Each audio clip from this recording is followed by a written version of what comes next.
Audio 2.1. That reminds me of another story I heard about a man who had a lucky escape. He had been at a barbecue restaurant on top of a mountain, and after the meal, he decided not to take the cable car down with his friends, but to walk down instead. While he was looking for the path, he fell into a stream and broke his leg. Unable to move, he tried to phone for help, but his mobile wasn't working because he had dropped it in the stream. Knowing he was missing, teams of people were looking for him, but it was 24 days before they found him. Luckily, he'd brought a bottle of barbecue sauce with him to the barbecue, and he survived by drinking water mixed with the barbecue sauce. Audio 2.2. 1. That reminds me of another story I heard about a man who had a lucky escape. 2. He'd been at a barbecue restaurant. 3. While he was looking for the path, 4. knowing he was missing, teams of people were looking for him. Audio 2.3. So, to our next story. A national newspaper was embarrassed recently after publishing a story about a superfruit, the blue melon, which, it turns out, was another internet hoax. Does the internet make hoaxing too easy? Laura, you work for a national newspaper. Do you think there are more hoaxes these days? Well, there have always been hoaxes, but yes, there are more of them now. It is easy to create a hoax, now that everyone can change photos and videos digitally. And the internet makes it easier to spread the hoax around the world. Everything moves so fast nowadays, and online stories aren't checked before they're published. One recent hoax I remember was the so-called Balloon Boy hoax. Yes, that was a big story. A couple, Richard and Mayumi Heen, let a large gas balloon float off into the air, and then, as soon as it was high in the sky, they said that their 6-year-old son was inside the balloon. The police were informed and helicopters were sent up to track the balloon until they could find a safe way of getting him down. By the time the balloon landed, an hour or so later, about 80 kilometers away, the story was live on television. When the boy was not found inside, the media reported that he had fallen out during the flight, and a huge search started. Meanwhile, the boy was actually safe at home, hiding. The parents suddenly announced that they'd found him at home asleep. Did the parents really think he was in the balloon? Well, we can't say for sure, of course, because they never admitted it. But while reporters were interviewing the family on TV, the boy accidentally mentioned that they'd done it to be on TV.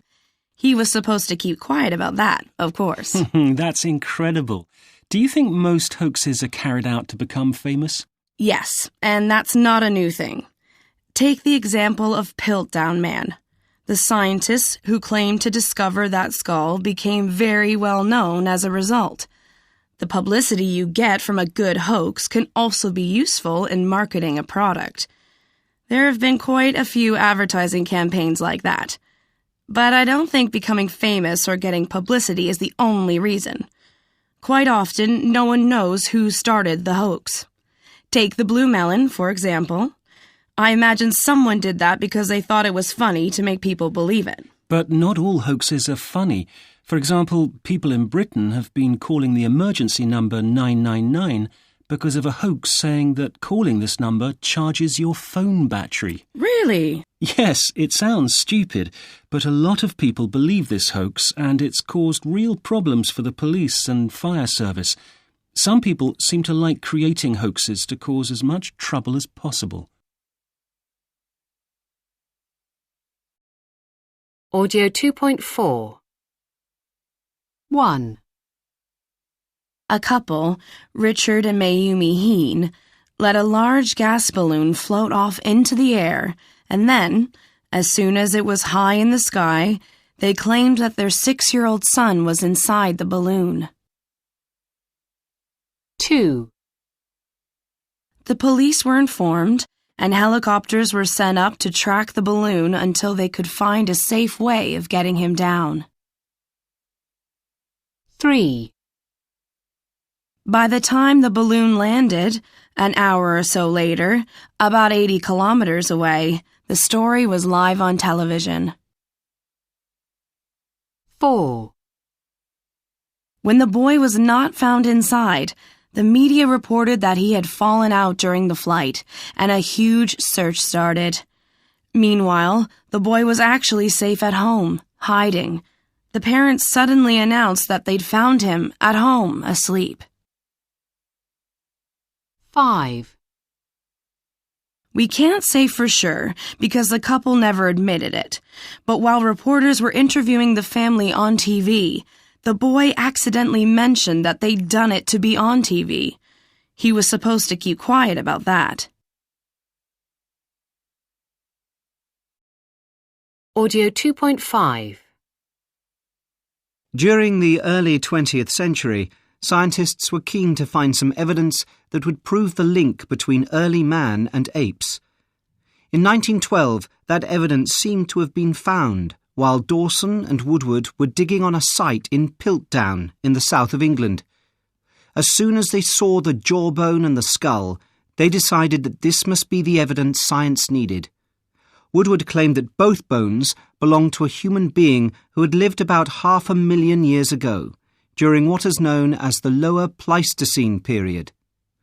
Most scientists accepted this opinion until nearly 40 years later, when it was discovered that the Piltdown man was a fake. Meanwhile, Dawson, who most people consider responsible for making the fake, had died.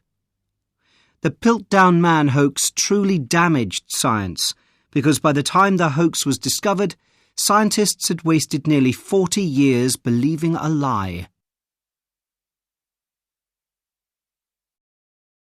Audio 2.6.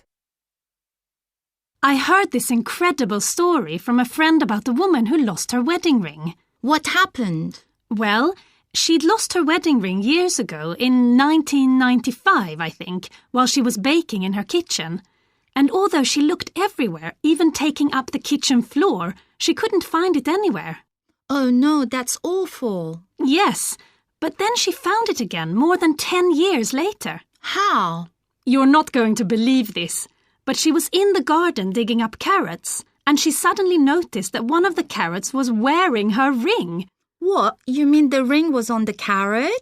Really? Yes, it's true. The carrot had grown through the ring. No way. That's incredible. It is, isn't it? I'm sure she's keeping it safe now. Audio 2.7. 1, What happened? 2, Oh no, that's awful.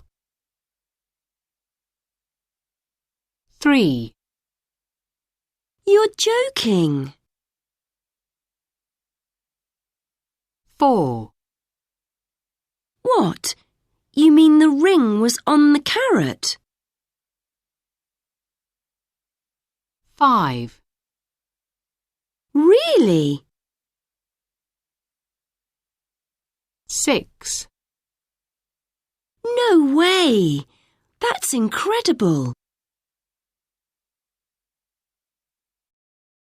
Audio 2.8. 1, Last Tuesday, my computer broke while I was trying to finish an important piece of work. 2, So I called a friend who knows about computers, and he came over straight away. 3, He had a look at it, but he couldn't fix it. 4, He took my keys so he could come back to fix it the next day while I was at work. 5, The next morning, when I tried to leave for work, I discovered that he had locked my front door from the outside, and I couldn't get out of the flat. 6. My parents were travelling abroad, and no one else I know had a spare key. 7. I tried to call my friend, but he had left his phone in my flat. It rang right next to me. 8. I had to wait for him to arrive, and so I was very late for work. Audio 2.9. 1. To think or believe that something will come or happen. 2. To not be able to remember something. 3. To ask yourself questions about something. 4. To know again someone or something that you have seen or heard before. 5. To help someone remember something. 6. To suddenly be seen. 7. To know or understand that something is true or that something has happened. 8. To cry out loudly in a high voice.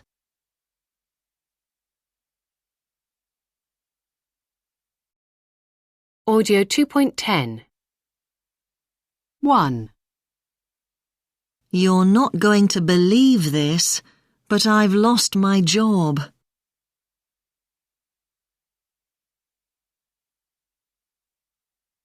You're not going to believe this, but I've lost my job.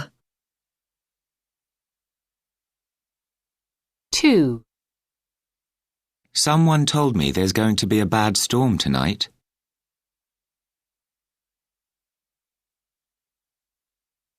Someone told me there's going to be a bad storm tonight.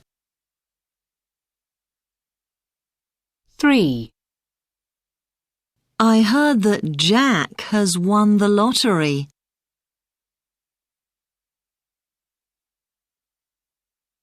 I heard that Jack has won the lottery. 4. Apparently, the office is closed this week.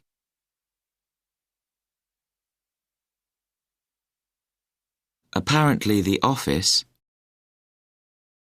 is closed this week.